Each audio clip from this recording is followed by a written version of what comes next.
Didn't record. There you go. There we go. Hello, everybody. Welcome to the Fragments. This is a D&D campaign I'm playing with my friends. These are my friends. We are a friend short this evening, so we are just a party of 4 going out into the wilds, and specifically the Feywilds. So where we left our party last time, they had escaped from certain death from a spider centaur-like creature.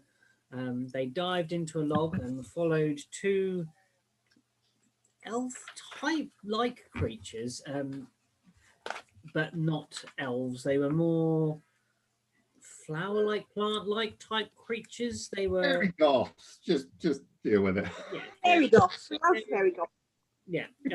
And they enticed them into a log, and the log was not a log. The log was a portal. And upon arriving and making it through, and they were bid to sit at a table and enjoy some delicious sticky buns and have a rest. Killian was a bit not happy about this at first, but then discovered the sticky buns. And she's all right as long as you feed her. Then Killian seemed to cheer up a bit. You all went and found various places to bed down and sleep for the night and took a nice long rest. That is where we're going to come in to the game today. So you are all waking up in this giant tree that you were inside, and there was rooms that kind of went upstairs. Serial, you were actually awake first because as you don't sleep, you go into that sort of meditative state that you sort of enter to rest and regenerate your mind. So there's a time when you're awake on your own and everyone else seems to be sleeping very deeply, and you hear deep snores from the bed that Killian is sleeping in the big bed, where he's gone down and laid. And raced you to lay down. There is a lot of bun around Killian. Killian's rolled in his sleep. There is jam, quite considerably covering the bedding and Killian. In the night, you walk to the window and you look out on this forest, and this is like no forest that you've been in before. You might have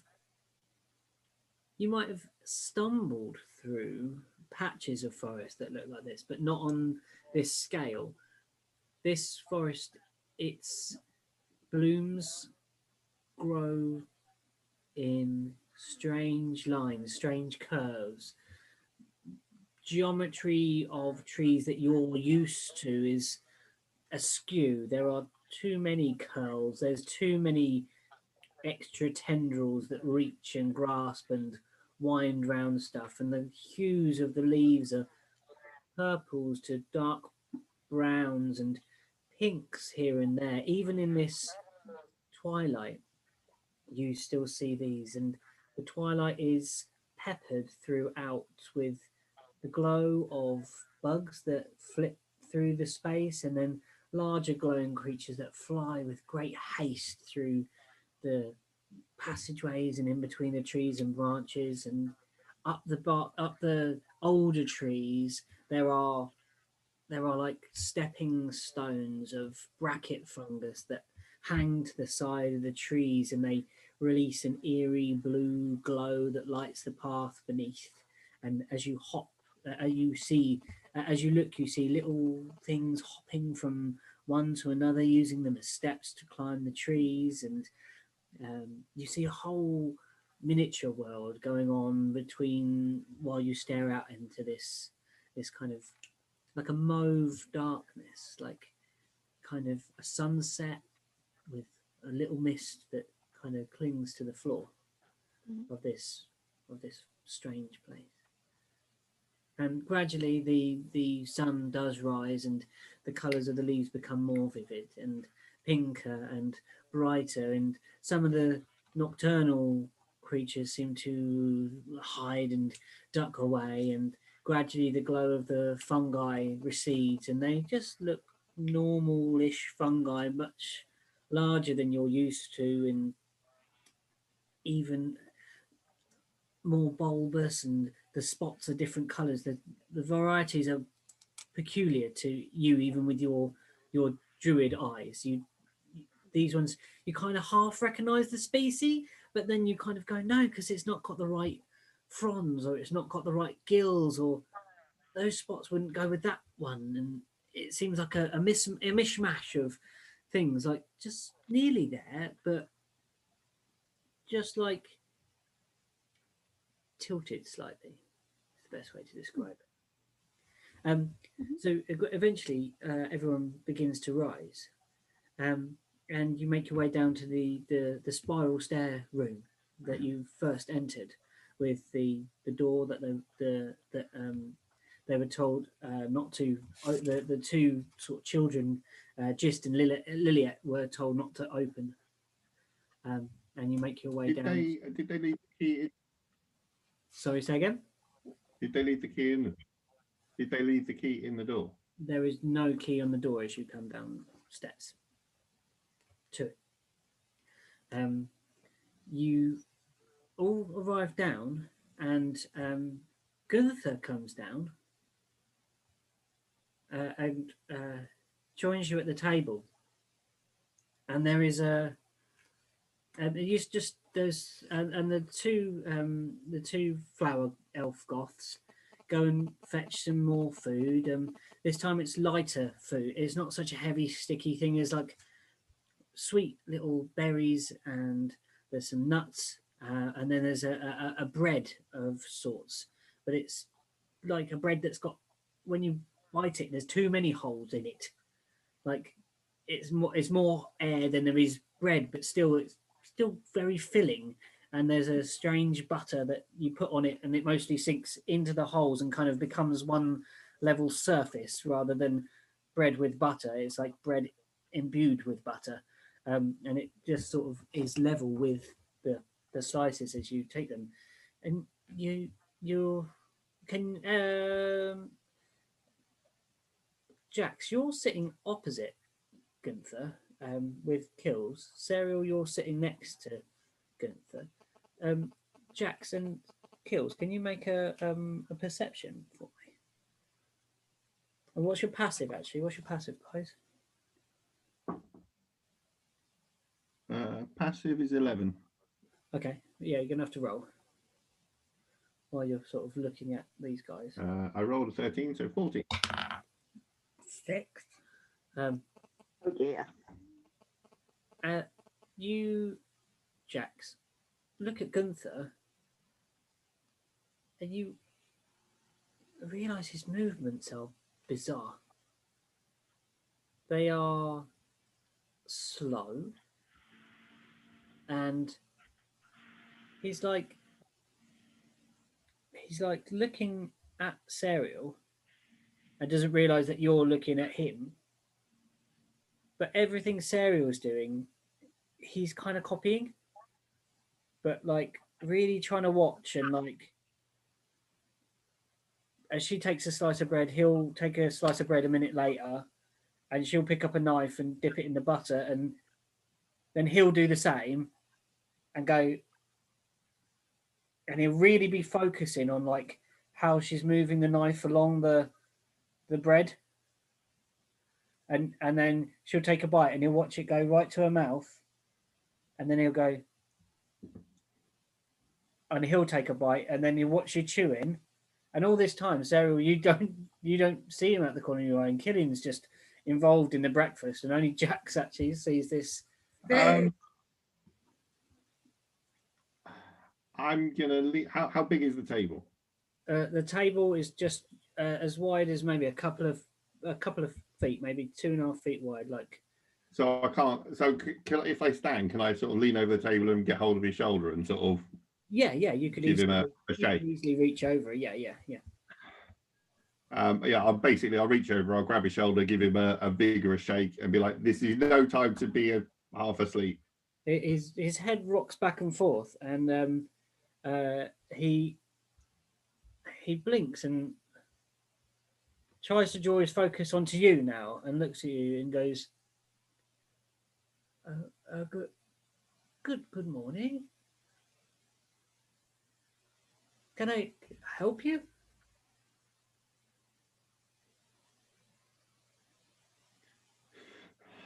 Well, we kind of need to get out of this place and back to the forest, find our cart, your books, and get on to Southgate because, you know, there's an army of fish people on the way there. Fish people.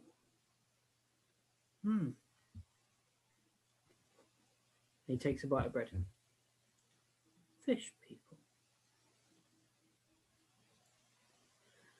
Books, you say? I like books. Oh no. He's broken. You did break him. I will look at Serial. Anything you can do to wake him up? Charlie walks in and says, Gunther? Charlie's with the cart. No, didn't you know you pulled Charlie through? Yeah, we pulled him through because he flew back down, didn't he? He flew back down and you had to heal him. Yeah. Yeah. You and Gunther. Okay, yes, you did. Yes, okay, yes, you did. You and Gunther no, dragged him through. Because Charlie was thunder waving the the Drider. And Serial, now you turn and notice, and you see this glazed look, and he's looking at you. He's actually looking at your bread as you look at him. And then he kind of goes, I will give him my bread. I'm going to get up. Is there like a jug of water or anything that, you know, they serve with the meal? There's a jug of something on the table. It looks like water. Brilliant. That'll go. And you pour it over, and it's I'm going to try and wake him up.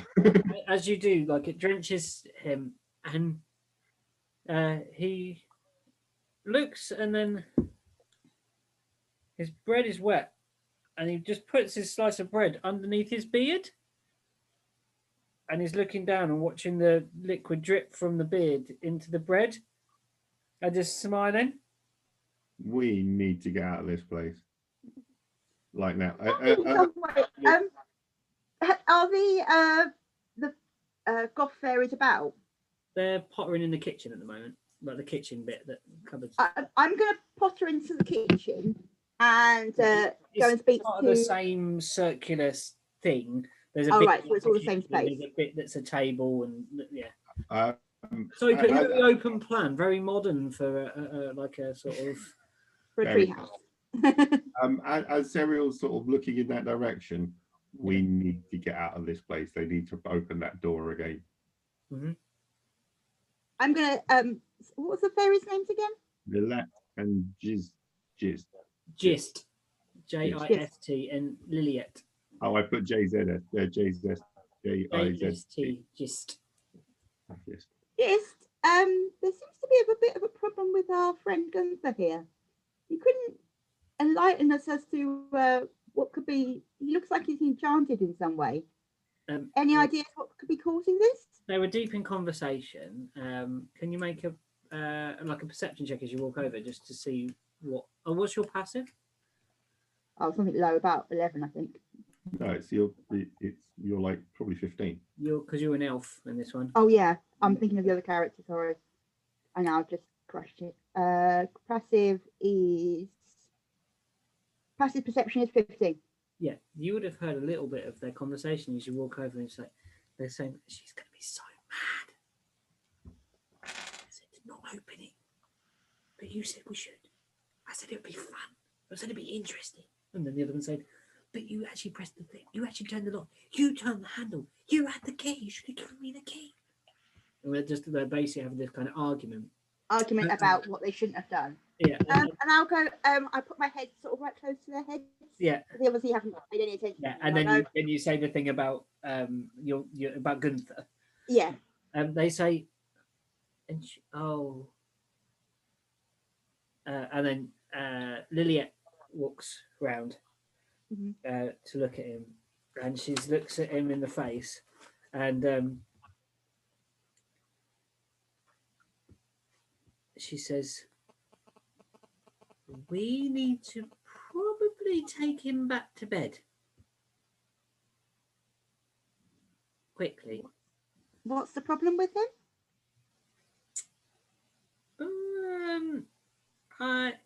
I suggest that the rest of you get away from the table. I repeat, what's the problem with him? And why should we move away from him?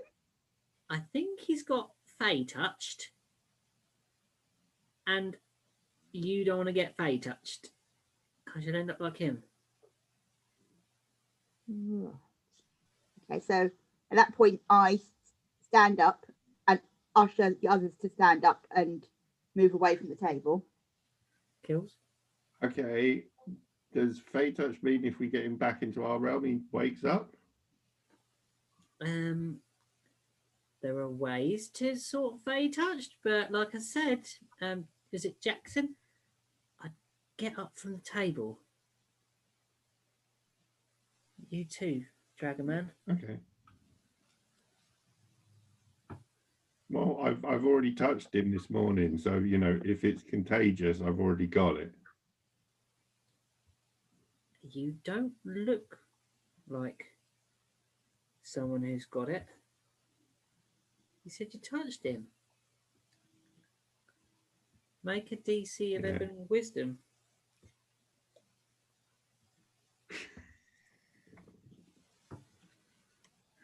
DC 11 wisdom. Oh, that's not the right character. It's a good idea to be the right character. Annoyingly, if I'd have been rolling for Gunther, I'd have made it, but I got 6.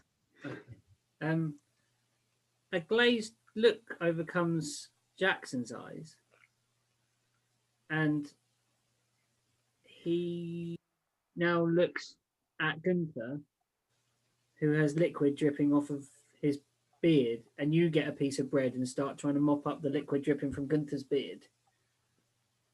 Uh-oh. Did you move away? I grabbed food and moved away. Okay. Literally scooped up food in my arms and moved Okay. away. Look. So now you've got these Massive. two people like. Have you got bread and butter? Yeah, you're looking at them, and he said, Liliette says, I'm going to take Gunther away. And she walks over to Gunther and guides him with his drippy bread chin away and towards the door.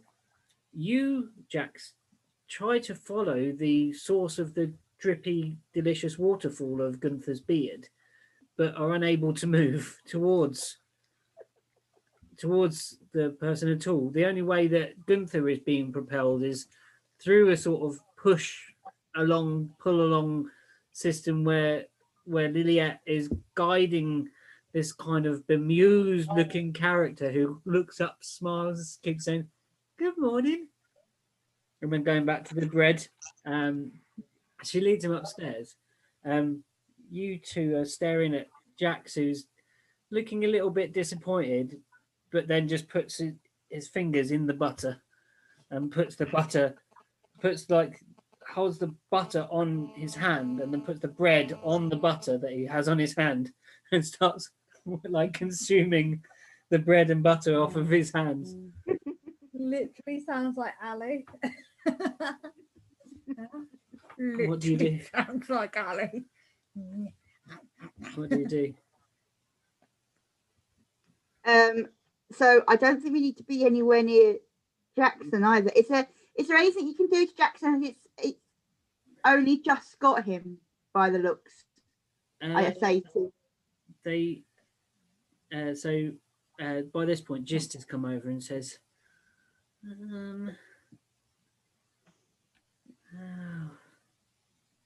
there is one thing that sometimes works, but it does have side effects. I'm listening.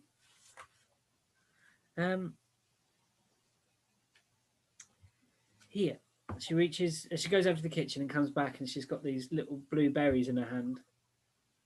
Mhm. What side effect are you talking about? This is called a bumbleberry. Right. What does the bumbleberry do? It's got that nickname because it makes you sort of a bit bumbly. Right. How long does that last for? It's about a day. You feel a bit bumbly. But would if Jackson had some of the berries, would he be generally back to normal apart Yeah, from there's the some bumbliness? there's some sort of active ingredients that aren't the bumbly ingredient, and they might bring him out of this stupor, but he might be a little bumbly. Right. So let me get this straight. If we give him them, Yeah. he might be back to normal, but he might be bumbly. He'll definitely be bumbly, and he might be back to normal. Right. So he might be back to normal, but he's definitely going to be bumbly. It doesn't always work. Right. So you want to risk giving him them in the 50-50 chance that they'll make him better. It's not a 50-50 chance. It's a D20 wisdom roll with advantage. Right. I think we go for it. He wouldn't want to miss out on anything. I think Gunther's a bit of a lost cause today, but I think Jackson would be annoyed if he would miss out on a whole day's adventure. Jackson wasn't the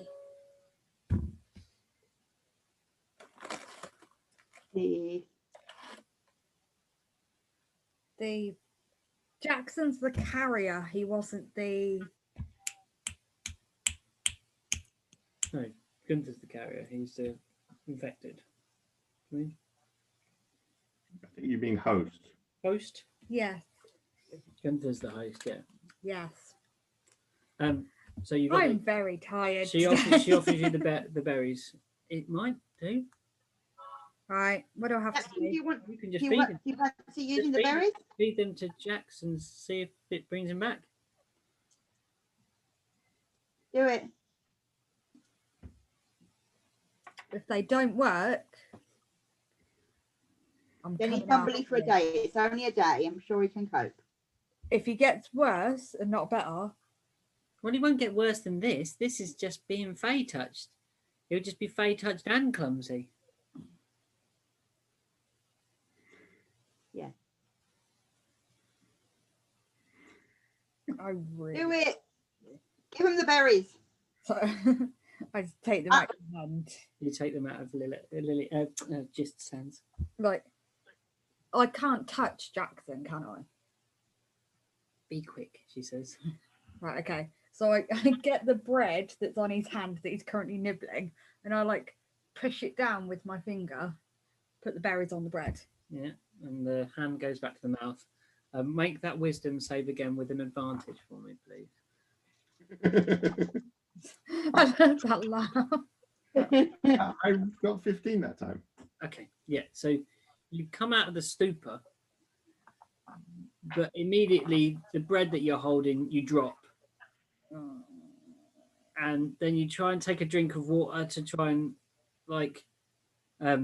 of this liquid that looks like water. It's clear, and you try and drink this stuff, and you dribble it all down your face, and then you put the glass down and you put it half on the mat that's on the table, and the glass falls, and there's liquid all over the table. So you're at dis for your I've got butter in my hand. dis on your decks for the day. Okay. But you're round from the stupor, and now you can move normally, and you feel like you're yourself. You just feel a little bit like unsure of yourself. Great. And at that point, you see. Do I know what happened in the intervening time? What's my recollection of? Your recollection is just kind of like a really, really, really deep. It's like a fever memory.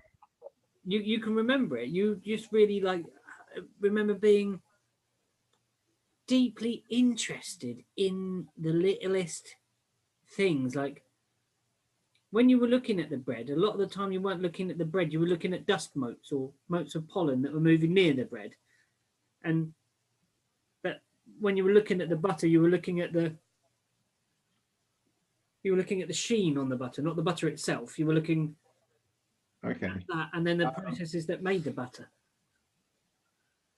Okay. And this is Gist that's here? You're with Gist, and as you, Liliet's coming down the stairs now as well. Okay, Gist. This is not a good place for us to be. You know, we're already being affected by whatever it is here. Yeah. Sorry about that, but we thought it We might be better than you being dead. Back. I fully appreciate that we're not dead and being chased by that spider thing, but we've now, that was what, 10 hours ago? Yeah. I'm pretty sure that a spider thing would have got either bored in that time, tired in that time, or moved in that time because of a forest fire. Yeah. So can you open the door again and we get out of here? And if by some chance it is in the way, it is in the doorway, yeah, I can hold it back long enough to shut the door. She's looks at her sister. Her sister's kind of standing behind you, and where you're standing in the room, Killian, you see the other one mouthing no to Gist. I see them doing that, and I already overheard some of that conversation from earlier. I'm like, yeah, ladies, what are you not telling us? Not telling you anything. We told you last time. We weren't supposed to open the freaking door. And do you think you could get us back to the same place, or is there going to be a problem getting us back to the same place? We don't know. We didn't. It's the first time we ever opened the door. Well, shall we try and open the door and see what happens? Open it twice, getting double the trouble. Are you kidding? I think that you've already opened it. You're already in trouble. You won't get double in trouble. It will just be the same amount of trouble. Make a persuasion check.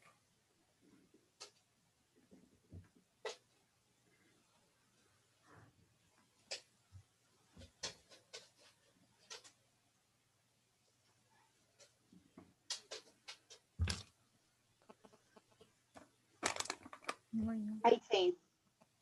18. Okay, so Gist looks and goes, and smiles. And then looks up and sees her sister shaking her head, and then goes, "We can't without. We might be able to get permission because sort of bringing you here was like the doubly worse thing that we've already done. So if we actually opened it again, it would be like triply worse." If you open it and we leave, then no one knows about it and no one gets in trouble. They'll know.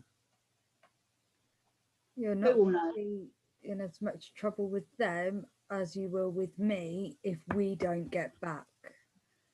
We can probably get you back. Probably isn't good enough. But we need to go and ask first. Did you ask to open the door the first time? No, that's why we're in trouble. Are you not listening? Right, you didn't ask to do it last time, so why do you have to ask now? We just want to go back. Probably getting us back isn't good enough. Make a intimidation. Okay, go. Go.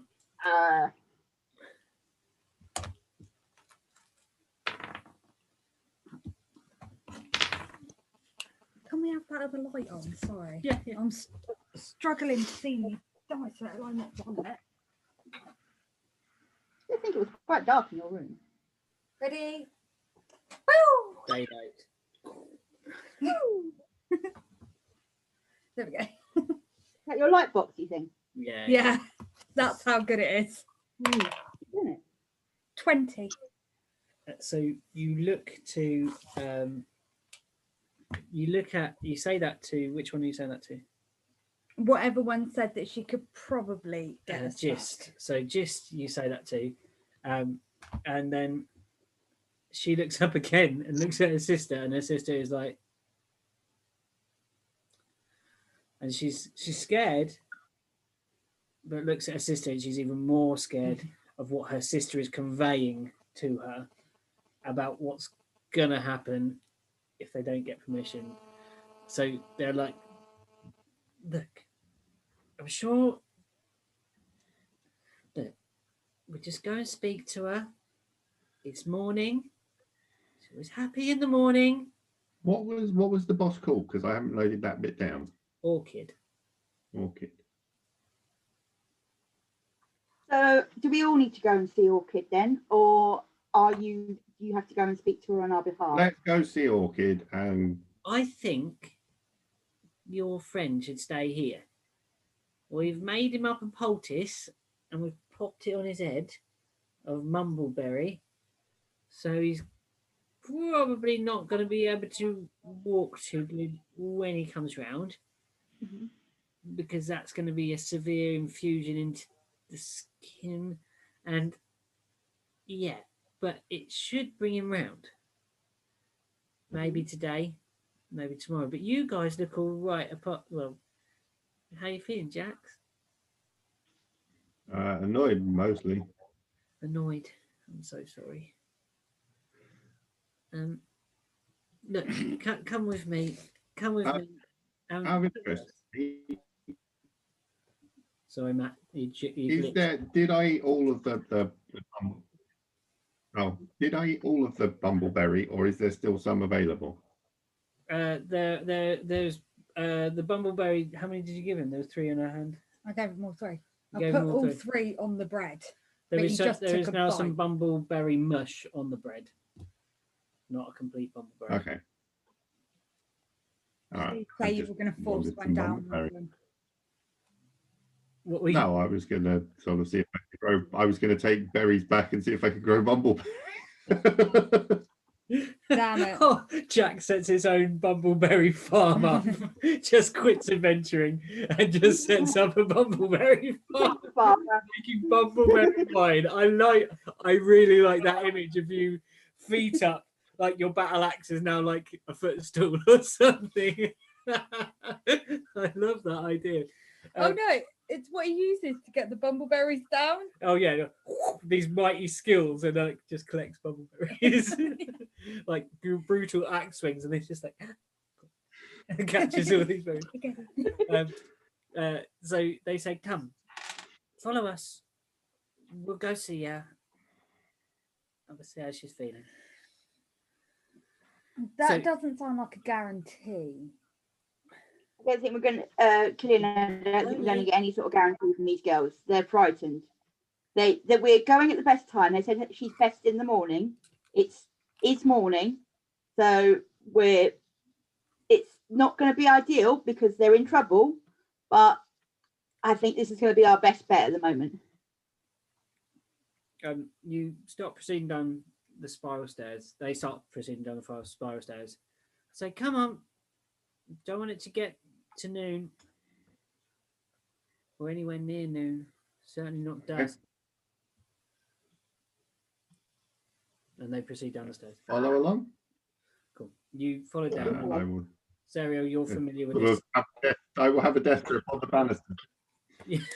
I'm at the back. I think if Sarah goes in front, Jackson's in the middle, and I'm at the back, then I can grab Jax if he goes to full.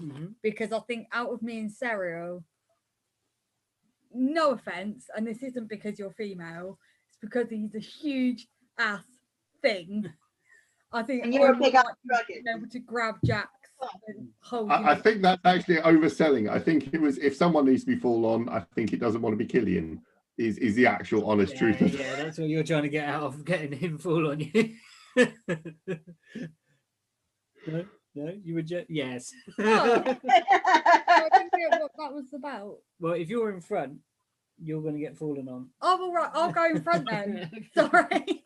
I was like, what are you about? You were genuinely being courteous. I'm genuinely like, concerned about Jax getting down the stairs. It's more, I'm concerned about Jax killing Serial, falling on her, going down the stairs. That's what I'm concerned about. So there is a spiral stair that Serial's familiar with. Has been down to the bottom and opened the door below. It proceeds round in the center at first and then kind of goes out from the tree. And as you go around, there's all manner of little glowing little mushrooms that you've seen out the window, smaller versions, kind of delicately placed around the stair as you go down. And at the bottom, there's like a set of boots, but these are really muddy boots and they're not the boots that they're wearing. These are different boots. These are like, they look like gardening boots. These are like the ones for doing the garden. These are like a set of wellies for the garden with a thicker stocking than what they're wearing. These kind of sly battle mode type creatures. So you think they do have some sort of non-battle mode, but they leave dressed in their kind of full, very, very smart regalia. And as you notice, as they walk, they're pulling at their hair and making sure that their like little dresses are perfectly aligned, and they're looking at their blades and then resheathing them, taking them out again, and then like wiping a little bit off where there might be a smudge and then putting them back in their sheaths. And you proceed along a track, and you see from where you were that these are the trees that you were looking out the window to, Cyril. You see the mushrooms now are at your height, and they're big. They're a couple of like a foot across in some places, and like half a foot deep. These bracket fungus on the side of the trees, and as you peer, you see little doors in the trees, much like the one you've been through, but these are of a smaller scale. And you walk along, and there is the sort of heady aroma of like a rose in a scent, but it's thicker, slightly more cloying, and the temperature is just a little too hot. Not really like steamy, like jungle type, but it's just a little bit too warm, and there's just a little bit too much moisture in the air, like that sort of humidity rather than dry heat.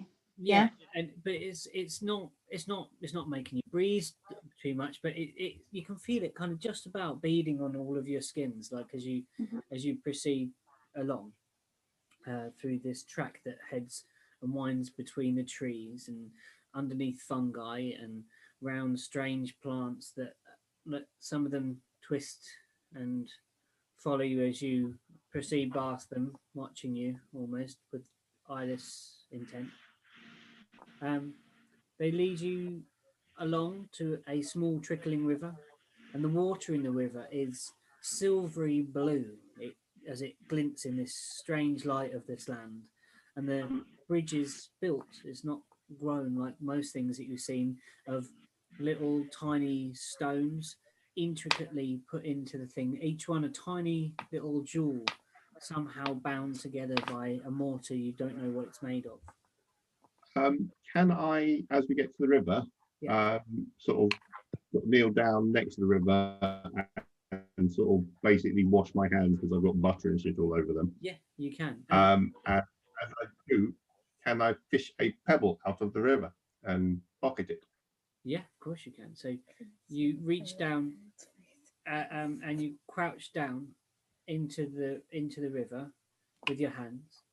The river's flowing quite fast, so it keeps buffeting your hands as you reach in, and you reach down to take a stone from the bottom. It's deeper than it seems with this surface, so you reach a bit further and a bit further. Can you make us a dex? I knew it was going to fall over. I was waiting for it. I was like going, please say false face first. Well, I rolled a 6 and a 7, so 7. So you reach, and then you're in it. You're in the stream, but you stand up, and it only comes to like just about your waist. So you're just wet.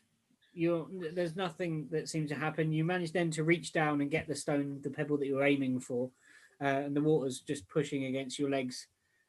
You've got the option of coming up, back up around the bridge, or just walking across the stream. It's up to you. There's no problem to get across, it seems. I'm probably just gonna. Are there any fish in the river? Make a perception check.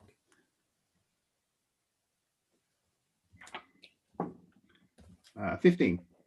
15. There does seem to be a fish in the river, sort of swimming against the current, a little bit down from where the bridge is, underneath the shade of a tree. Okay. You're going to catch the fish with your dex as it is. And no, I was just curious if it was sort of, that would suggest it's sort of fresh, clear water. So I'm just gonna walk across the stream. I'm just not going to bother with the bridge. I'm already in there anyway. Wisdom for me. Wisdom save. Wisdom check. Same difference.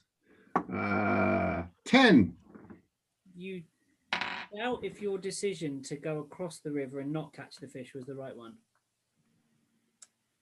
Huh. So I doubt it. So I think I should try and catch the fish. Would you like me to try? You don't know what's happening, so there's just Jackson has got a stone and is standing in the river. Goes to walk out, but then stops in the river. I don't think I've got anything. Catch the fish. Yeah, I think I'm going to have to try and catch the fish. Have you got a spear, or have you got anything like pointy knife? No, literally the best I've got is a longbow and an arrow, and that's it's doable. Yeah, I'm going to try and catch it by hand. And go like that. I'm going to try and catch it by hand. Where you sort of tickle trout type thing. You put your hands in and then try and hoik it out quick. Yeah. With your dex, what's the worst?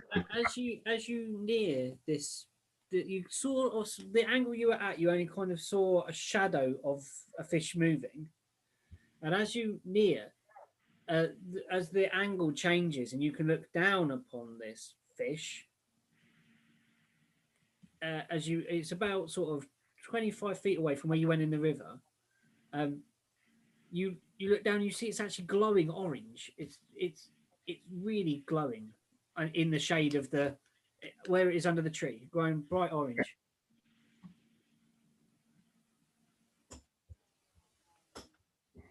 Okay.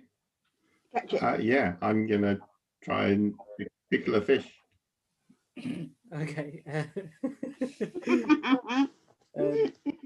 Not the weirdest thing I've heard. Okay. Are you going to try and catch it alive, or are you going to try and? Yeah. So you put your hands in the water, and then you hoik it out the water as it swims over the top of you. Okay, so that's going to be dexterity, so to try and get it out alive. Oh, I wish I could say this. I was hoping it was going to be survival. Oh yeah. No, go on, survival. Yeah, let's call it survival. Yeah, because it'd be part of survival catching something. Yeah, no, it's cool. 21. Yay! Scoop this fish out of the water, and as you move it into the light, it stops glowing. It has a bizarre look on its face, like it's almost boss-eyed. But now you've caught the fish, you doubt that you should have caught the fish.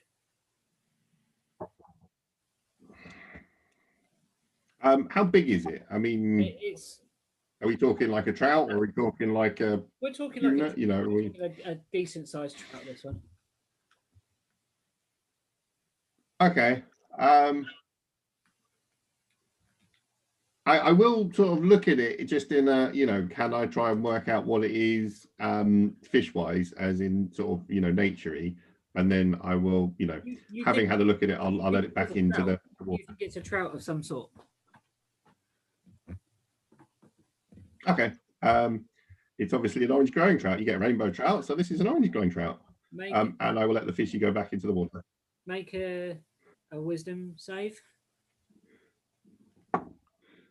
5. You doubt whether you should put the fish back in the water.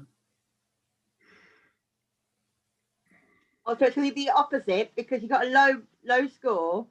So whether you're doubting, you should have actually got the fish out of the water. I'm going to ask the fish. I'm going to ask the fish if it wants to come and see the orchid, and then I'm going to walk out the river. The fish doesn't say anything. That's fine. As Jackson walks towards you, can Killian and Serial make a wisdom saving throw? This is getting more and more thrill. I love it. Jackson wandering around with a great big orange flashy fish now. You see Jax proceeding towards you with an orange fish. What'd you get? Natural 20 plus 1. Okay, you just see it. What's Serial's? Hang on. It's kicked me out again. Wisdom saving throw, yeah? Yeah. Is that one right? Oh god. I had a +5, but I've only got a 1. So I got 6. So as you see Jax proceed towards you, Serial, you start doubting that this is the right course of action to go where you're going. Killian, you already doubted whether being in the Feywild was an right idea anyway, and going anywhere with these two you doubted naturally without failing your saving throw. One of the girls starts going, should we really go? I don't know if we should go. Should we go?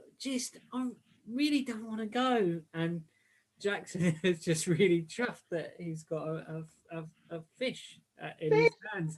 He's got a fish, and Jax, make a wisdom saving throw. I'm confused. I'm going to call him Tommy the Trout. Sorry. 17.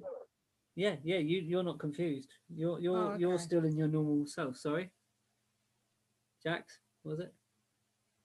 17. And you 17. 17. You realize you're holding an orange fish out of the water, and have no doubt that you are holding a fish out of the water. You look at Serial, who's looking a bit flustered, and Liliette, who's looking a bit flustered, wants to go back, and Killian is just looking pissed off now. Wanting to just know which way to go. Okay, I am going to drop the fish into the river. Okay. Just going to let go of him. Yeah. Stride out the river. I'm going to grab just collar in one hand, the let's collar in the other hand, say, grab Serial, and start marching down the path purposefully. I'm like, literally, I'm going to sort of drag him along the collar. Start marching, Serial. You doubt that this is a good idea. I don't like being frog marched. I'm a ethereal, like No, I'm not. royal type hierarchical elf, and I don't like being frog marched anywhere. It's me that should be doing the frog march, not you. You just think this is not. I'm frog marched. I've grabbed the other two. Yeah. I've got you. Okay. Ah. So Killian's marching along, and you're complaining again. Killian, I don't think this is a very good idea. It really isn't. You get about 30 foot down the track, and all of a sudden you realise that this is the way that you need to get out. And Right. Liliette consides to this idea and goes, suppose. All right, fine. And then they start proceeding again along this course. Okay, do I know why everybody was kind of like, "Ugh," and then they just kind of went, oh, okay. Because we're in the Feywild. You can make a nature check if you wanted to see if you knew what the nature of it was. Is it because we're in the It's or not if they're just in the... Ah. that. Tommy the trout was a magic fish. That's what it's all about. You called him Omi? Tommy. Tommy. Tommy the trout. I don't know. Tommy's trout. I don't know what. Can I do a nature check, please? You could have a go, yeah. And find out. Yeah, because I'm basically walking along just very confused at what happened and why Jackson had a fish.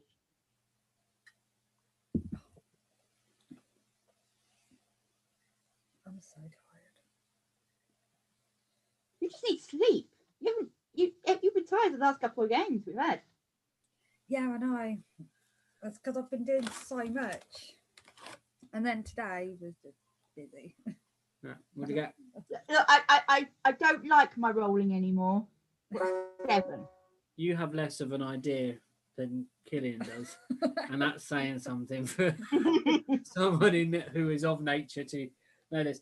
You proceed along the track, and then there is a split in the path. There's one that goes to the left, a sort of Y junction in front of you, and one that goes to the right. They lead you to the right-hand side, and this winds round and then starts proceeding down into a little divot in the ground, and the divot kind of opens up, and then there is a outcropping of rock that a waterfall drops from and splashes to the ground, and then part of another stream of river. This is like, it comes out from under the earth, so underneath like where you've kind of walked around. You've walked around some roots of trees, you come back round and down, and then from underneath the roots of the trees through this cropping of rock that the trees kind of grab the rocks and almost hold them in place, drops this waterfall, and you see sat upon a rock a similar,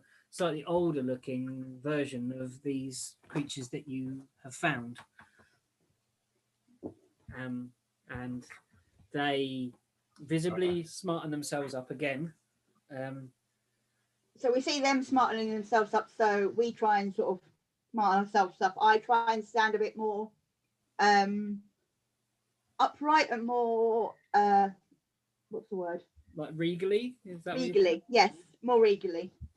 And when we approach this obviously person in authority, I bow my head slightly. Jack doesn't. Yeah. That's because you're just common muck, and I'm a lady of class.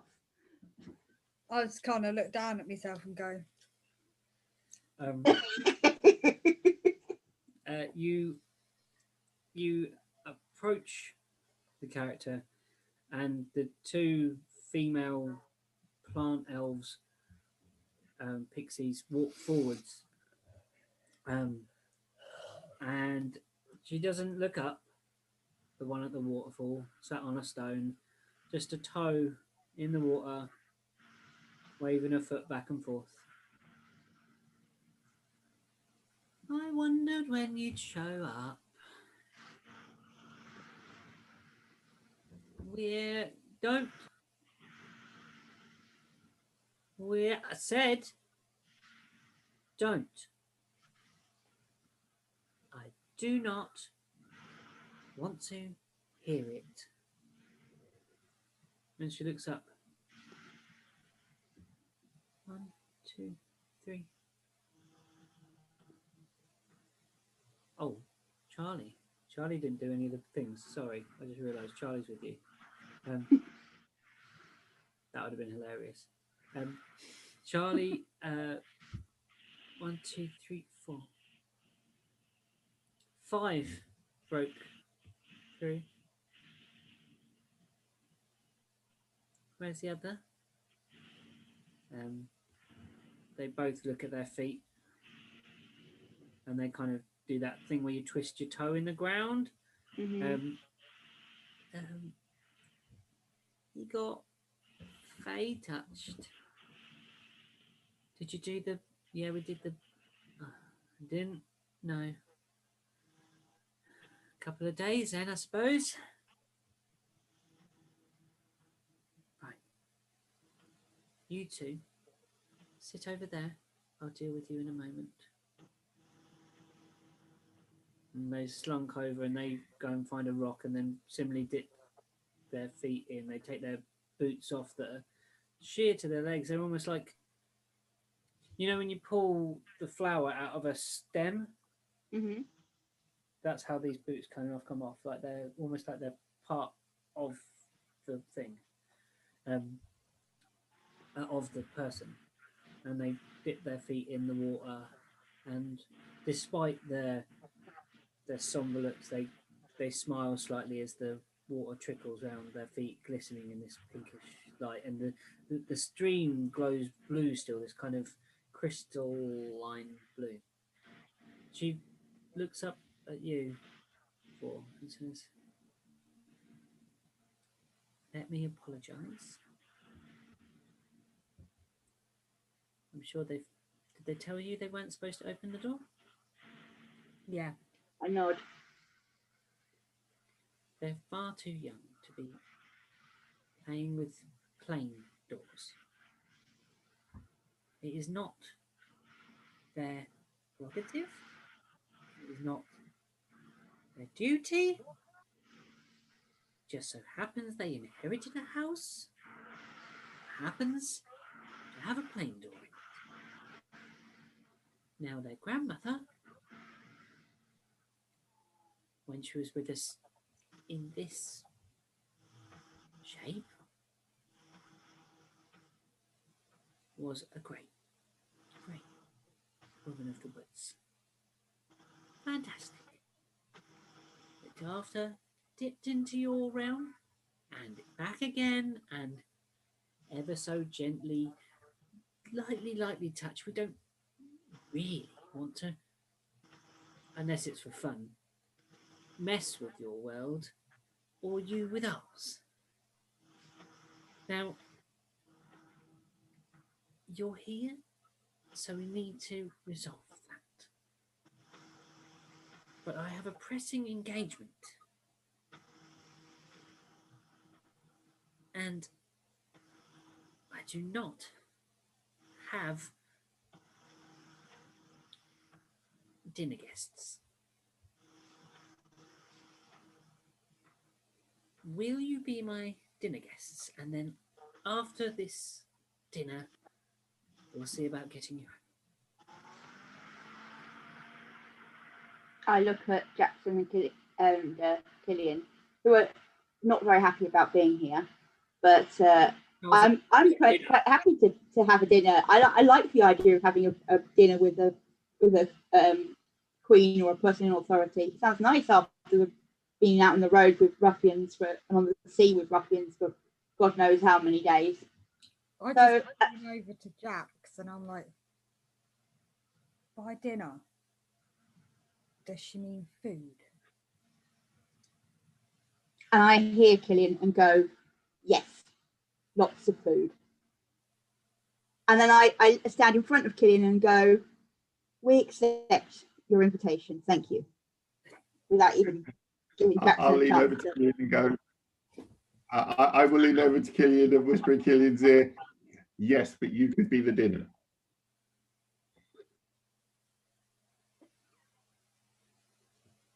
Me food? Yeah. She looks at you and isn't here. It doesn't really pay attention to this conversation much. She's just, and Charlie's like, "Are we to eat here? I'd love to have a food sounds good. I'm always up for a good meal. Yes." How long? When is this dinner? Well, could be any time.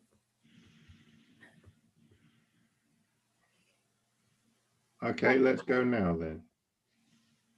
Well, we'll have to check. She reaches into her into like a slip in a dress, and there is pulls out an object that opens up. It's a sort of golden brass color.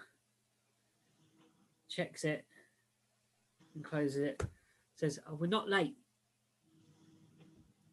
We are late. We have places to be. So if this is going to be the price of getting out of here, let's get on with it. I mean, we're not late for dinner, which is good. Oh, good. I like dinner. It'd be cross if we were late for dinner. He? Who are we having dinner with? You'll see. Not a massive fan of surprises. He likes a surprise. Well, he can be surprised. You can let me onto it, and then I can still surprise him by turning up. Well, I suppose so. Yes. That makes sense. Although he doesn't. So maybe he'd know if I told you. You're not making much sense right now. Sorry? Shall we go to dinner? Do you want to go? Who's coming? Just check. I think we go to dinner. He doesn't want to. Opens this device and she goes, nearly time. Is dinner close by? We're not chasing dinner. Do we need to bring a Is gift? dinner a person or a creature? Dinner's a thing you have. The way you're on about dinner, it sounds like it's a person. No, dinner aren't people. You killed a sentient creature and ate it. I guess dinner would be people. And then she drums her fingers and says, "But you can't go like that. What will he think?" And she beckons you, come. And there's the sheer rock face. And she walks up to it and she just pushes it as if it's like nothing. And part of it moves away and drops back.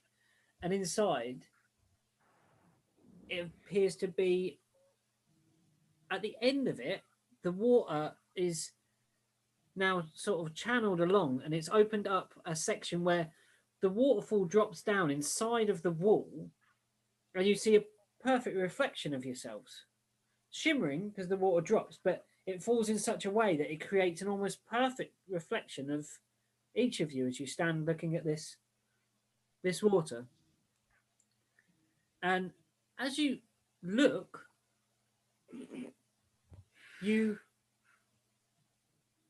Jax first, you see upon your head appear a beret, and over your armor, what appears to be a very fine suit appears in a sort of crushed velvet with ruffles and like a cravat and big sleeves that are with huge buttons. Can I sort of look down at myself and see, is that the reality or is this an illusion? These clothes are forming upon your body as you look at the... Okay, well, the beret will sort of, come off, and I'm going to see how far across the waterfall I can frisbee a beret. Yeah.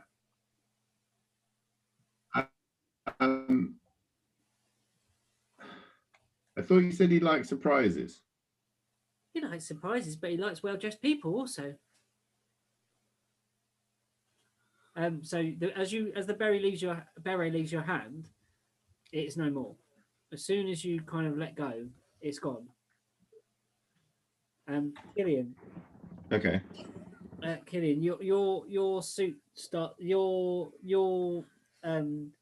suit is as white as your scales are.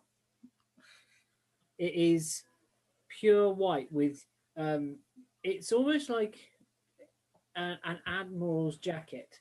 It has is it epitaphs, the things that sit on the side, the yellow Yeah. like yellow things on the side that are brocaded slightly.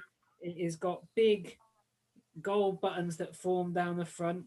The bottoms form out very skin tight at the leg, but then are giant flares at the bottom. And upon your head, a round that kind of has holes for your horns, forms like a flat cap. Seriously? Yeah, like a flat cap with an admiral's jacket. And flares. Yeah. Literally, you've Nice. given Killian bell bottoms. Yeah. And Serial, you stare at this image, and your shape is normally that kind of greenish, kind of like very earthy type stuff. I'm guessing that's the that's the right. artwork that you said. Yours changes to, it goes very strangely through a rainbow effect of colors, but then settles on sugar pink. You are basically the sugar plum fairy. You are in this dress that comes out straight from the sides.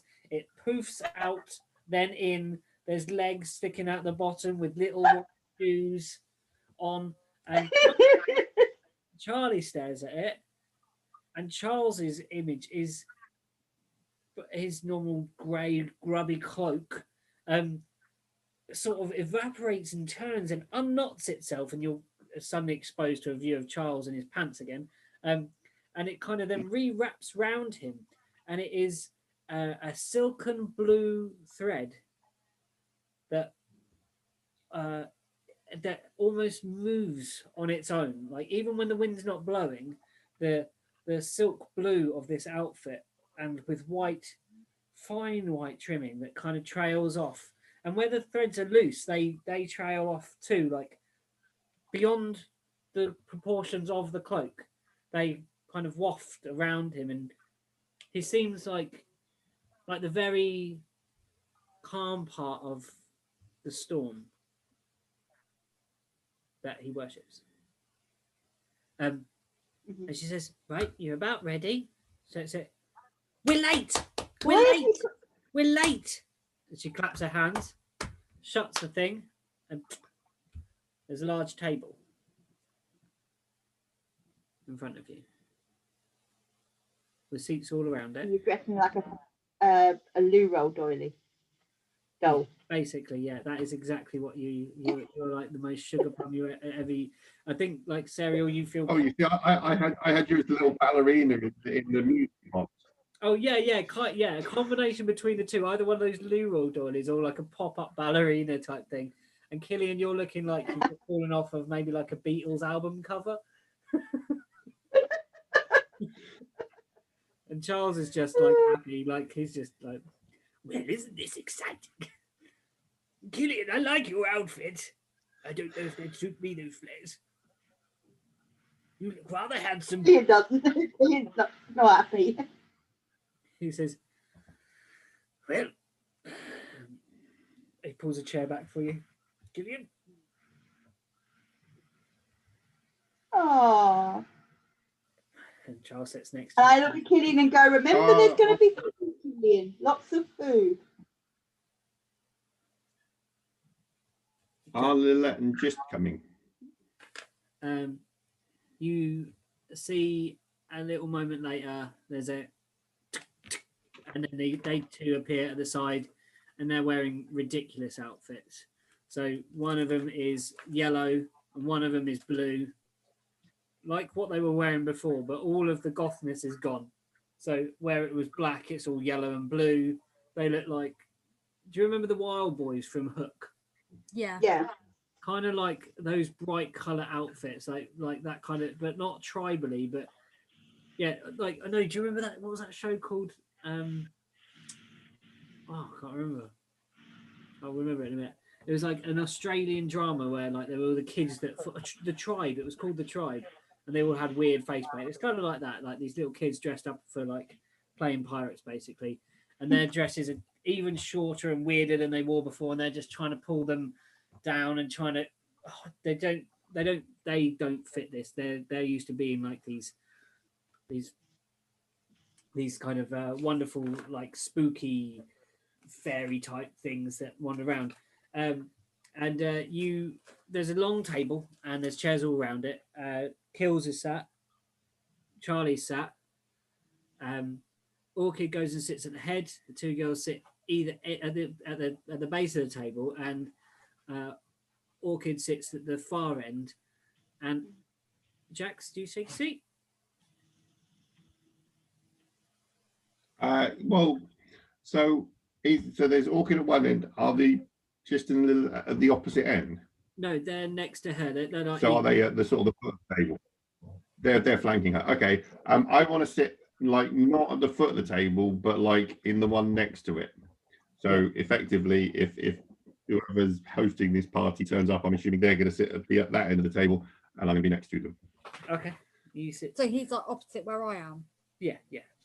You can be opposite Charlie. Serial, there's a space where you can sit sort of in between one of the girls and Jax. I'll do that. Okay, and there's one more seat. And I realise Jax has sat down, and I lean across to him, and I'm just like, trade seats. What? Trade seats. That's what you're saying to Jax. Yeah. I'm good, thanks. Killian, did I ever tell you about the time? I know exactly why.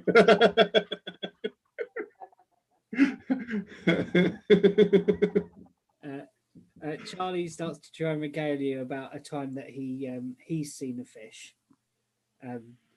He tries to describe the fish. He has very poor. But was it a glowing orange trout called Tommy?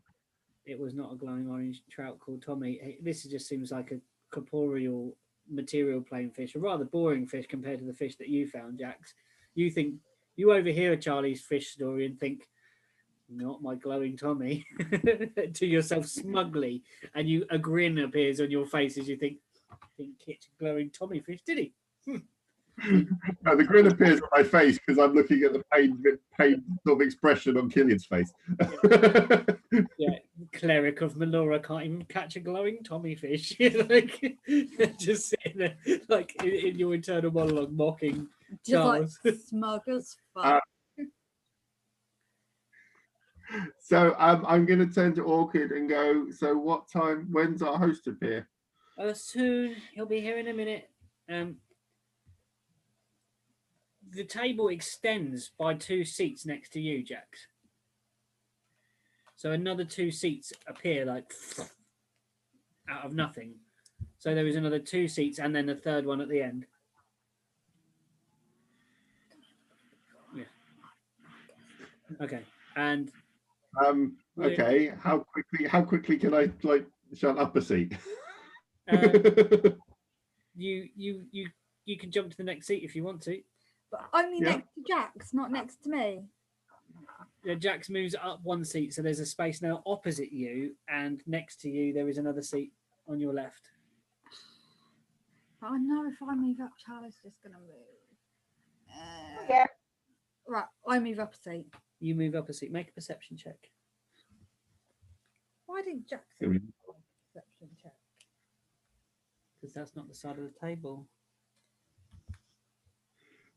You'll make a perception check for Jax's side of the table. Oh, come on, you stupid thing. Right. 17. You see out of the forest that surrounds something like 2 things like floating like this in the gloom, white in colour and getting bigger. Are they like fairies or like ears?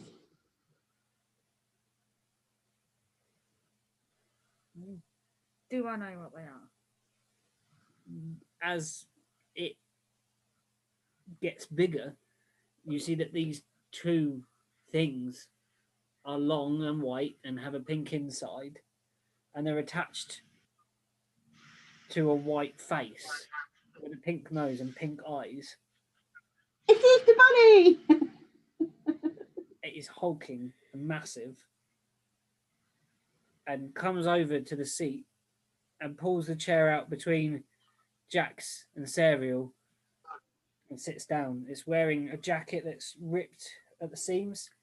Is it the pulled white apart. rabbit from Alice in Wonderland on steroids? That's pretty much an ideal way to describe this creature that is now sat down at the table opposite you. Yeah. Cool. Has it acknowledged us in any way, or is it just come in and sat down? It just kind of sits and it nods at the dinner guests and waves with a gloved hand down at Orchid, and Orchid courteously like bows in a more regal fashion. And then it pulls out a gold thing that flips open, looks at it and shuts it and puts it back in one of the pockets. It's literally the white rabbit from Alice. The white rabbit with pocket watch. Yeah. Make a perception check, Jax. 7. Yeah, see anything. Kills. 17. Both you and Charlie look to your in between you. A really small mouse sat on the chair next to you. Oh, Oh, no. but the Mad Hatter's tea party. Make a nature check. It's the second dormouse. Have you done an Alice in Wonderland themed thing? Oh, you bastard. You know I can't resist. I hate you. If this is what I think it is, I'm going to hit you. What do I have to do? Make an H check. Yeah, see if you know if it's a dormouse. You don't know what kind of mouse it is. It looks like it might. To check. You've got a dog hair on the end of your nose. It's going to. Before our guest arrives, we're gonna have a break. All right, Okay. We're gonna make a tea or whatever. So yeah, the little mouse that sat next to you. Is it sleepy? You look and it straightens its bow tie. Got a bow tie. And like nods a little bit, but kind of shakes its head and looks up at you. Sweet. And then looks back to the table and kind of peers to the head of the table. Can I take my hat off and put it on the dormouse so it's sitting like that on the dormouse? So it's like covering it, but it's like poking out. Poking out. You do so. Your headdress is wonderful, Lou. Well, some might call it wonderful. Some people might call it something that Hyacinth Bouquet might wear. It is like got bits of peacockish feathers coming off of it. It's got veils. It's got all kinds of things. Charlie's is like almost like a Robin Hood style thing with a feather coming out the side that is looks like one of his blue feathers from his wings. Oh. So he looks dashing. He looks very dashing. Or he thinks I like. dashing. So I think Charles has definitely got the best outfit of the lot of us. I was gonna say, why's Charles got the best outfit? Like, why am I dressed like? I don't even know.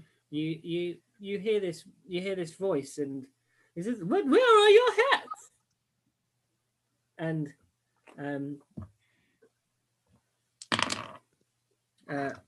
two hats fly out of the darkness at the head of the table and spin and bounce off of Jackson's forehead, and one bounces off of your forehead, and you hear this "silly me," and out of the darkness walks this tall, thin creature with hats on his head.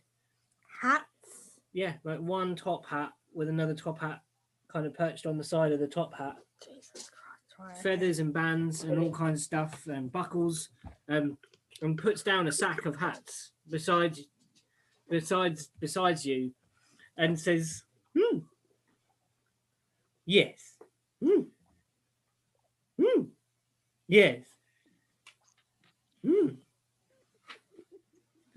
I find it really creepy when you do that. And then Orchid.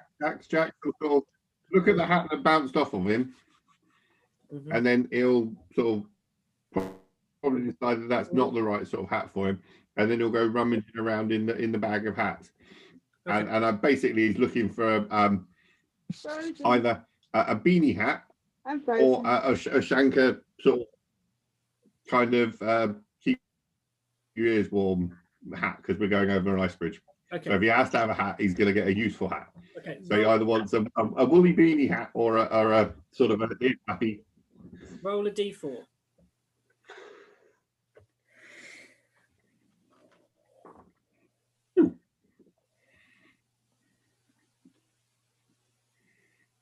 Two. The hat you find is a beanie hat, but it's quite a thin knit. Please say it's got like cat ears or something on it. That would be brilliant. It's actually quite. It's like the color to it is a spring green, so would be quite similar to your, like, if when you were young, your skin tone when you were younger, maybe like your greenish tone. You have got a greenish tone, haven't you, to your skin, Jax? From your yeah. So it would probably be like young orc color, maybe.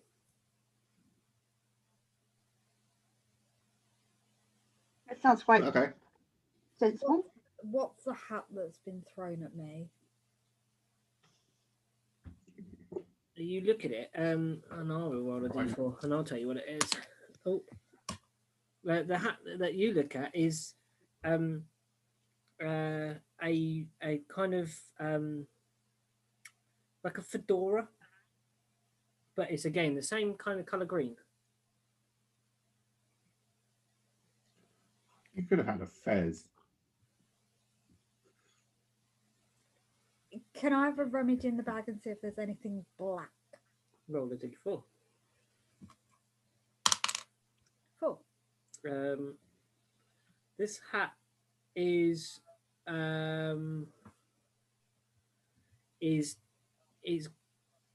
dark, but it's got like white bits on it, white speckles on it. What kind of hat is it? As you look at it, it kind of morphs and shapes, and it starts as a fedora, but it seems to think, does it like fedoras? It changes again to a fez, again to a sort of flat cap, changes again to a top hat, changes again to a bowler hat, changes again to sort of like a beautiful headdress. It's getting confusing. Doesn't know what hat you want it to be. What hat do you want it to be? You know, like the army style caps. What do you mean like that? They kind The of beret. Yeah, they kind of look like berets. Oh, look, that's kind of pinched to the side, like a Fusiliers cap. Yeah.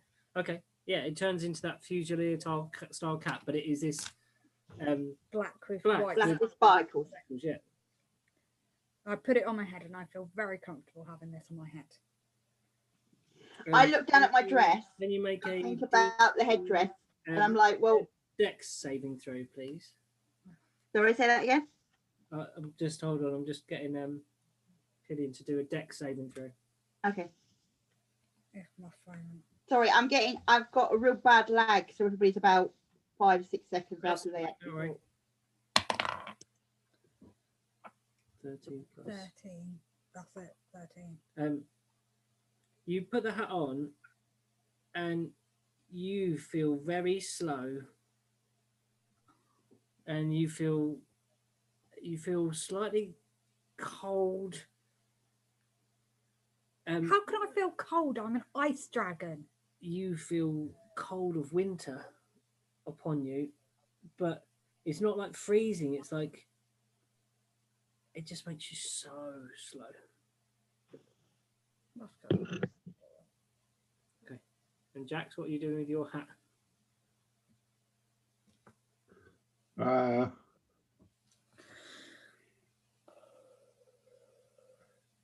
I like the other three wearing hats, like Orchid and The other three Lilette are and hats that they had from the outfitter. okay. You only Okay, you I'll drew just your hat and Killian took it off. put the hat on. You know. Killian put it on the mouse. Yeah. I'll put the thing on. Basically, it's kind of going to end up looking like a winter jogger type sort of hat over the ears. Yeah. Can you make a wisdom, please? Save. 9. You 9. put the hat on. It's really, really cozy, and you fall asleep onto the table, face first. Can I reach forward and take the hat off of Jax then? You, Because it's made him fall asleep. you can put it off him when Jax is going to be asleep for a bit. Oh. He doesn't wake up for a minute. We've got a minute of sleep, basically, Jax, for a time then. He goes, you look lovely. Nice hats. Very good hats. Chop, chop. Chop, chop. And then all of a sudden the table is filled with all kinds of cakes. Cakes appear. Little tiny cupcakes. And suddenly kettles kind of out of the table. And in front of you, place settings pop out. And then cups kind of grow out of the table in front of you. And the kettles of the pots of tea start simmering, and then you hear bubbling, and then you see steam coming out, and the area is filled with this lovely tannic smell of tea brewing, and sweet smell of nectar and cake and sugar in the air. And he's just like, lovely, lovely, lovely. Numb in the brain, plain of face, there is little accounting for taste. And then starts pouring himself a cup of tea, and then it comes around and pours you all cups of tea. Even Jax, he pours you a cup of tea, and then kind of lifts your hand, opens your hand, and puts the cup into your hand, and then puts your pinky out, and then fills your cup of tea up. And you're still just fast asleep at this point, and he goes around. And then no, just like on the table like this, but like the hands on the table with the pinky out, like the pinky still out on the table. He comes around and he feeds you all this food, and it says, "Eat up, eat up."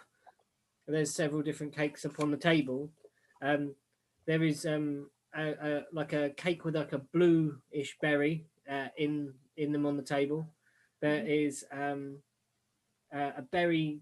There is like a tart that has got like a white paste in the middle, like a jam maybe.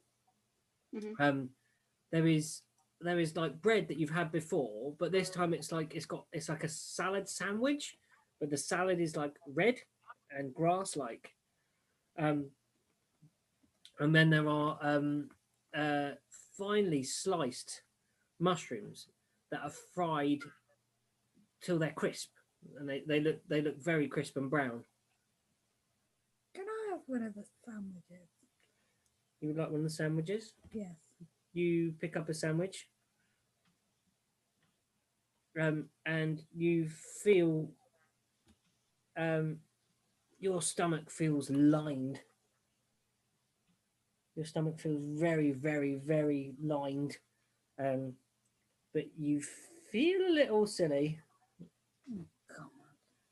So you have advantage on Constitution for the day and disadvantage on Wisdom for the day. Great. Can I pick up a white jam tart, please? Okay. You're going to take a bite? You fall asleep on the table also. So at the moment, there's Killian and Charlie. Charlie sees what happens. Charlie recognises the blue berries as the berries that... The bumbleberry. The bumbleberry. Bumbleberries, that's what we didn't do, the bumbleberries. We're not stupid. And so he takes a mushroom crisp and What's the thing? eats it.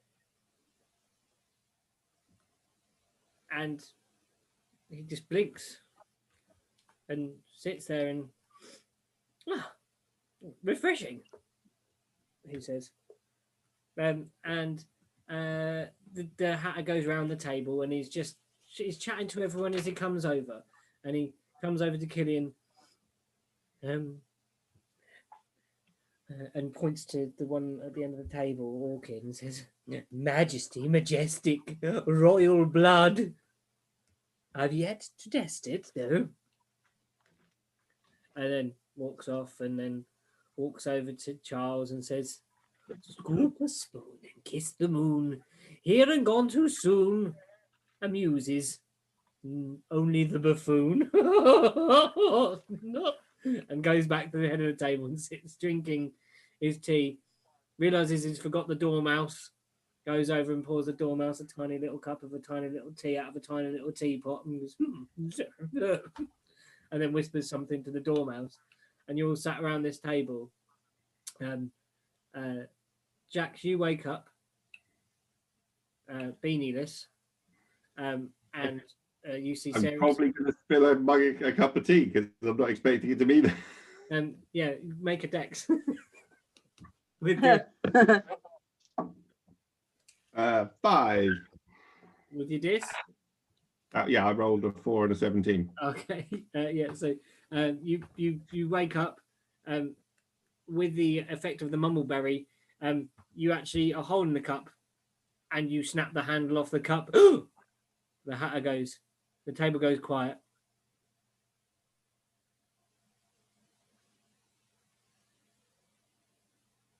All move round. What was that? All move round. So everyone, he starts walking clockwise around the table. We've all got to move a seat once to the left, apart from me, who's still asleep. Yeah. So it's like, move down, move down, move down, move down. Yeah. You can't move down a seat at this point because there's an elf. A giant rabbit. Yeah, there's a rabbit, and the rabbit can't move down because there's an elf asleep at the table. Okay, I'm just going to stand up, walk around him, and sit in his chair. No, bellows the hatter. You I said get walk that. around. No. I get up, kind of shoo Jax out of the seat, sit where the hat was sat. Yeah, but you're trying to go round. Where were you trying to go round, Jax? Well, I just went around him and went to the empty chair because he was the only one that had moved at the time. No. So I sit where the hatter sat. Mm-hmm. The dormouse then sits where I was sat. Charlie then sits where the dormouse was sat. Everybody else moves round. You have to pick up Serial, move her along a seat, so then the rabbit can sit where Serial was sat, and you can sit where the rabbit was sat. I'm just going to go up to the rabbit and go, apparently you're in my seat. Just going to stand behind him. I'm terribly sorry, but someone's in mine. I'm snoring quietly. I get up, pick Serial up, move her into the next seat, then go back to sit where the hatter was Okay, sat. give us a little bit of strength then. Oh God, She's not sorry very- about this. She's not very heavy, so it's only if you completely fail. I think you're gonna. Wait, what do I have? Con and with, you're fine. Right, okay, cool. So it's just that Yeah, just that. 15, 14. 50, 30, 14. What? What are those numbers? You managed to pick the slumped Serial up and kind of drag her along the table, and she knocks a couple of things along, but you plonk her into the next seat, and the table's a little ruffled, and everyone's moved down. Jax, you now have a fresh cup of tea in front of you, and Hatter just and sits down next to you, and now you're awake, and he says, dance like there's no one watching. I'm always watching, though. I live in your eyelash.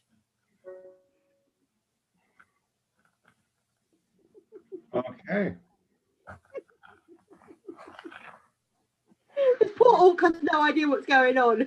It just stares at you. Not like angrily, just expecting some sort of response. Have you like sort of met Tommy the trout? Tom? Oh, me and Tom go way back. Yes, I remember one time. Like, you've got him on a train of thought that he is actually on a train of thought. You get the complete regaled history of Tom the Drought. You didn't know that he was called Tom, and maybe he wasn't called Tom. Maybe your inference of him being thought of as Tom, actually, he then took on the personality of Tom, and it changed his entire timeline, and he was always Tommy the Trout. And it kind of tracks back through time and has rewritten his entire history until the point that you met him and dropped him in the stream. And then he goes, oh, pickle. And then he turns to Killian and says,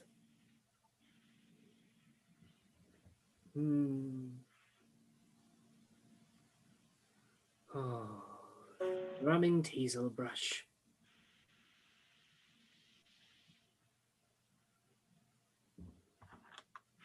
Oh, thank you for coming.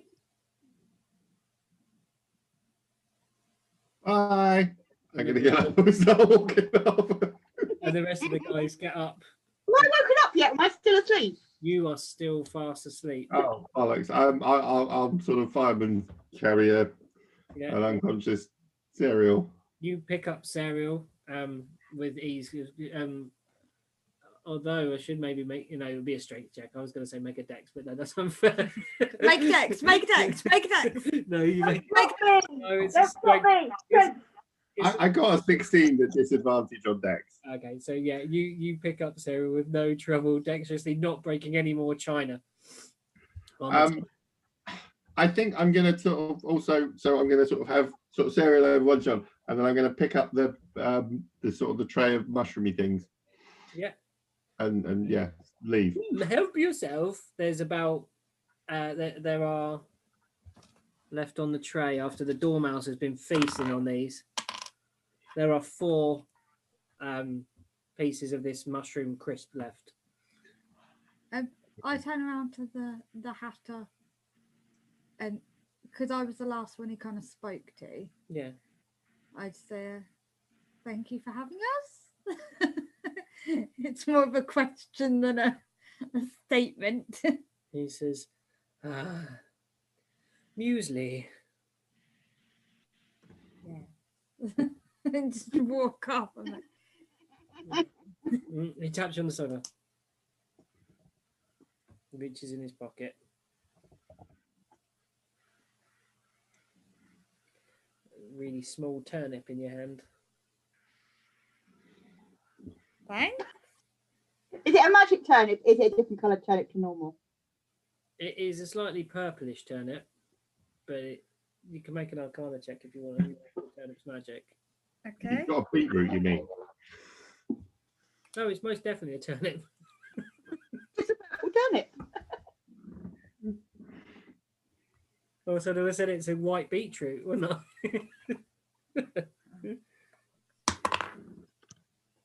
13. This turnip is a turnip. Great. Again, thanks.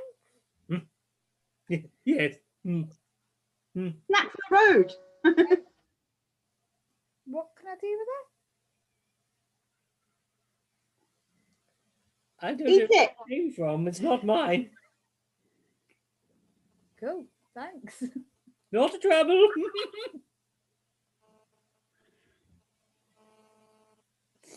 And I'm just gonna put it in my pocket, like. Very good. And he goes over to the rabbit, pulls out the watch, pulls out the pocket watch of the rabbit, and then winds the rabbit's watch. Goes, you really must remember to wind this. You'll be late, you know. You're late. It's a very important date. He says to the rabbit. No time to think. Goodbye, I'm late. And then walks around to the dormouse, who is now absolutely rotund. There's like more stomach than there is mouse head, and he kind of scoops it up, puts it in a teapot, grabs his sack of hats and walks off and fades into the forest on the far end. An old kid says, "Come, wake, this way, wake." Okay. I've already strode off with Serial. I'm hopefully finding the way back to the house. You stride. She's encouraging you to come to the foot of the table as you start walking past. Oh. Okay. You walk towards her. She opens up the pocket watch and goes, "Just on time," and then claps the thing twice, and you're back by the waterfall. Serial, you wake up and you're back by the waterfall.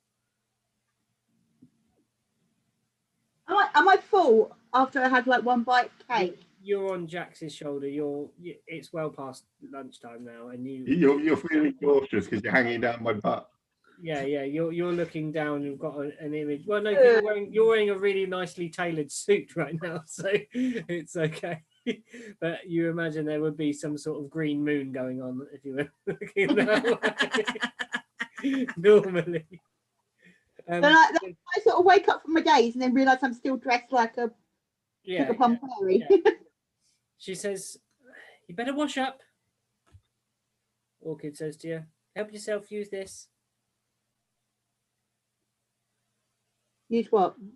The water here in my waterfall, please.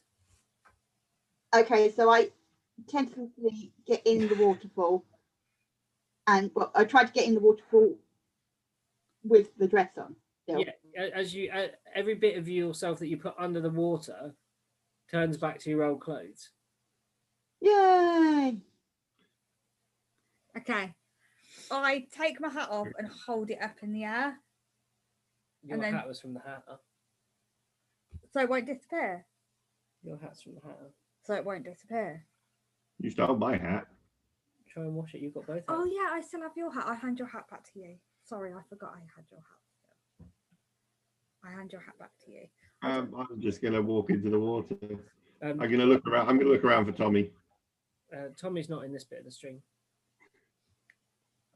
Yeah, I take just because I don't want to risk it. I Make- take my hat off, hold it in the air, and submerge myself in the water, but still with my hat in the air.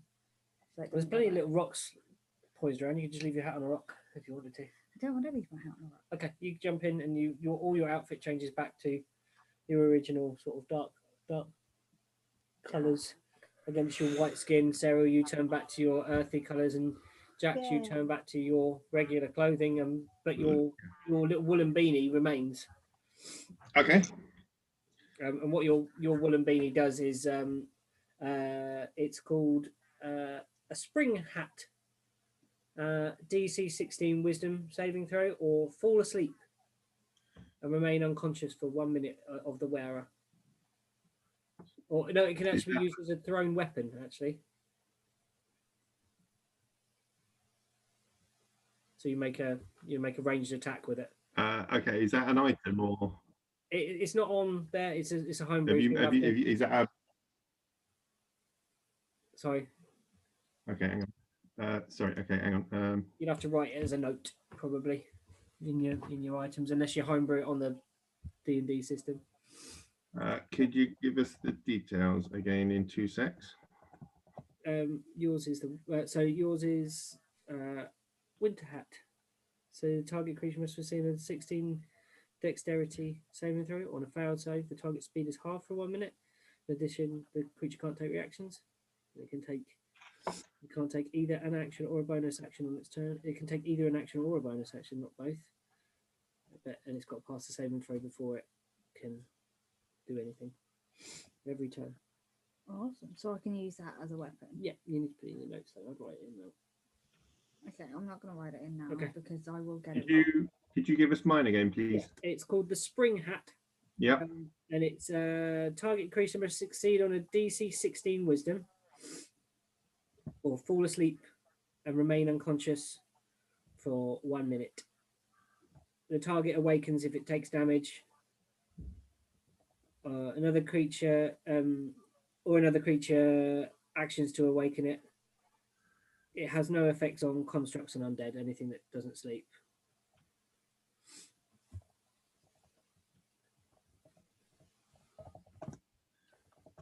And you can use it like a ranged weapon, or you can just slip it on someone's head if you fancy. It's like sneak up behind him, run away. Just put a hat on them. That'd be really- Okay. Okay, and you can write yours down. You're going to write yours down another day. Yeah, I'll write mine down tomorrow. She says, right, thank you for coming to dinner. You were excellent guests. He didn't set the rabbit on us. Hate it when he sets the rabbit on us. I don't want to know what happens when he sets the rabbit on there. No, I don't want to know I either. don't want to know what happens when he sets the rabbit on us. He gets so angry. The mouse is worse. The mouse. Mouse is worse. Oh God. There's killing just like the mouse was cute. You think it's cute. That isn't no normal mouse. Right, girls. You have permission. One more time. To open the door. And let them out. But what if it's not the right place that they open it up to? You have to find another one.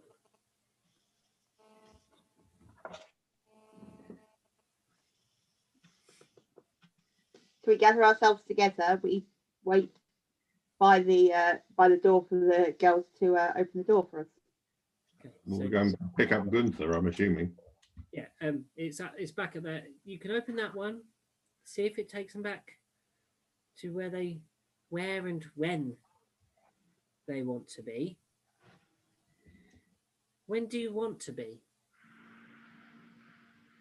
Week last Tuesday would be amazing. And what were you doing then? Well, then we could stop an attack of fish people. Stop. Oh yeah. Like we could stop a whole massacre happening and like sort of. Yeah. So if we can get back to the village before the village got attacked by fish people. Yeah, the village is like less a day's travel away. We could get back to the village. So if we can go back like 3 or 4 days, it'd be amazing. We don't have that much control, but we can always open the door. 5 days would be fine.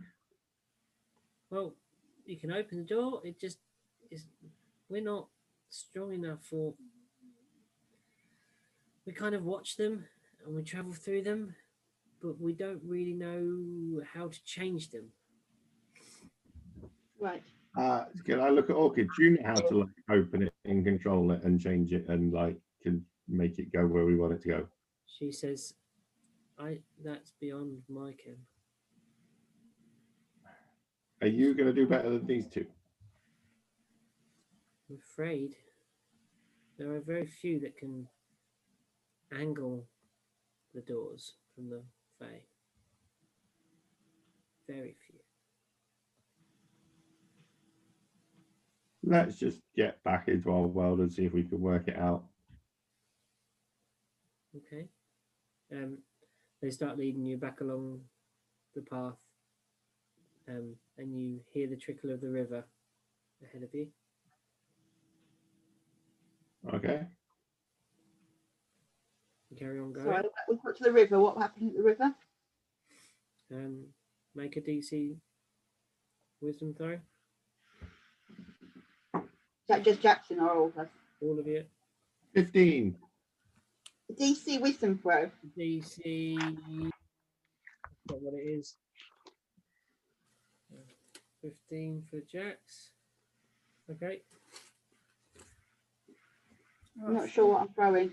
DC wisdom 13 it is, so I'll be at 13. Oh, Jax is So normal. I've got a roll of It's a wisdom saving saving throw for throw. wisdom, yeah? fucking hate. Is it a saving throw for wisdom? Yes, Yeah. please. Oh, 24. You're fine. 13. You're fine. Both the girls start going, oh, we're not sure if this is what we should do. Should we take you back? Back into sort of, collars. I was going to say I take after Jack. I mean, they're not very big. It's not, just gonna sort of, lead them around by the collars. Yeah, you frog Think march them sort across of, the river. naughty kid. You frog march them across the river, and you get to their little house, and they lead you up the stairs, and there's the door, and they pull out the key. I run and grab Gunther. You go and grab Gunther. Gunther seems to have come Probably don't fall over. Sorry? I got 11 on not falling up the stairs or down the stairs. Okay. Yeah, you go up the stairs with no trouble. It's taken a while to get there, so it's nearing the end of the day. It's coming back to around to dusk. You've had your supper, your lunchtime with the Hatter. When you come back up the stairs, and there is the door that you came through into the room. Gunther's still looking a little bit phased. You're not quite sure what's happening. She said it should be. I will pop. I'm going to pop one of these mushroom chips into his gob. He looks rested, but not still himself yet. So what they do is they give you the effect of a short rest, without having to take the time. So you can roll any hit dice you want without having to do it. So you mushroom. Yeah, the mushrooms do. So you can do it. You can eat one and then use your hit dice, basically. You had those in your other campaign, do you remember? What you found in the owlbear cave. Oh yeah, cool. Yeah, now I remember. That's like really ridiculously broken for me because most of my abilities are returned. There you go. On a short rest. It's a good thing for Jax to have. Okay. Who I would like a group Arcana check. So, or like, tell me how you would think about trying to wish you were back before. Like, how would you do it? How would you shape that into corporeal thought? You can. The Feywild is a play on the mind. So I would try and think of a forest, but as a forest like I know it. So it's forests are my native land. Mm-hmm. So I envisage my home forests and where I'm most comfortable. So when in the forest in the autumn, where there's a mixture of the evergreens and the yellows and the oranges, and the natural geometry of the branches rather than these twirly branches. Yeah. So I really focus on the colours and the shapes of my home forest. Yeah. Okay. And concentrate my mind on that. Okay. So is this to get what are we doing this for? When you open the door, they share with you that sometimes your thoughts and emotions, and sometimes it will take you to a place that you're thinking of. Sometimes it will shape or direct or change or alter something. Like, it can, when the state of mind that you open the door in affects where the portal appears or when it appears. Can I ask what season we were actually in before we ended up in the Feywild? It coming into spring. Into spring. Okay, so I need to focus on the forest in the spring, so I don't end up in a forest in the autumn. Make a quick history check for me. So or a nature check. Okay, so we need to think about Not so much happy thoughts. 14. You know that it's getting near a certain celestial event, and Charlie knows it very well. Spring equinox. A sort of equinox, yeah, but there's something that's special that happens around that time, but you can't remember what it is right now. Can I ask Charles? You don't know that Charles knows, but Charles knows it. Oh, okay. Jack is going to be sort of concentrating on being on the waterfront at Esterland, having a conversation with the foreman about going and hunting fish people and bargaining. And, you know, Cornish Daniels come up the beach and told us the fish people are here early, and Yeah. I'm like concentrating on that, because if we can get back then we can potentially fix this without. Okay, so you're fixing the image of the foreman and Cornish Daniel in your mind. Yeah, Esterland is sort of on that dock bit in front of the fish market. Yeah, you know, where he was down to the beach with the bit where you broke the wall down. Above that. Yeah. Okay. So I was thinking, like, we need to be thinking in our brains where we want to be. So it's like if Sarah's thinking about a forest at home, it's likely to end up there. We don't want to end up there. So we want to think about where we want to end up. Mm-hmm. So I'm going to think about how happy I was when I found that crate of fish, fresh fish in Esterland, the day that we got there. Okay. Is that the same day that you're fresh. thinking of? That was the day before. Salty fish. But the fish, how happy I was when I found the crate of fish. In the fog with Dante. Yeah, is that the same day you're thinking of? You're thinking of the day before. Day when Jax had made the deal, you'd already had a night at the Guppy's Eye at that point. But oh, wasn't it with the soup? And I was dipping the fish in the soup. That was the evening before. That was the night. That was the evening. The following morning. The next day, you were sick as a dragon that had eaten dodgy fish. Yeah. Okay, so I'm thinking about like that night when we were eating the soup and things like that, because that's closer to when you made the deal, because I wasn't around when you made the deal. So I'd like you all to make an Arcana check for me now.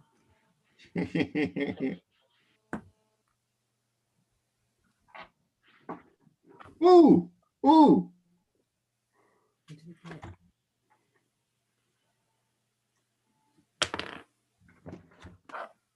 8. You got a natural 20. Is it a 20? Is it a 20? Natural 20 for 20.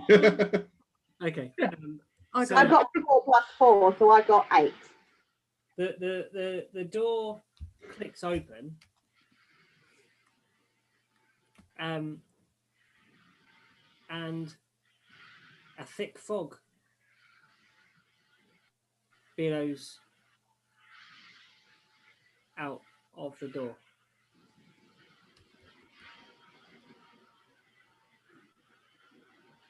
No giant spider centaur thing? You can't. I've got, hang on, I've got a spell that can deal with that. I'm good. If there's no giant spider centaur thing, I'm getting out of this realm. It's thick fog. You can't see anything right now. You can make a perception. I don't care.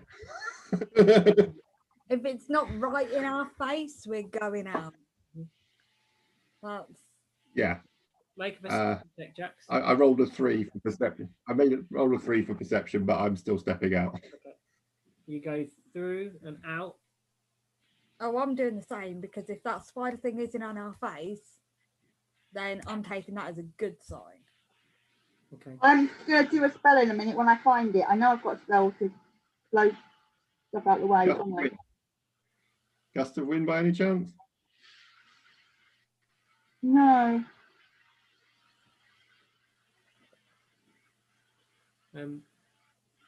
It's not Thunderwave, it's not ice, not killing. Is it absorb elements? No, it No. don't. There's gust of wind that can move fog and stuff. So Charles follows through, and as you, Sure, that's not you. are you thinking of your other thing? I keep thinking of my other character. I think I might have been. You're thinking of your paladin. You step out, and as you step out, you feel decking beneath you, Okay. wooden planks. Oh fuck! We're back on the boat. Are we back? And that's where we'll end this episode. Jack!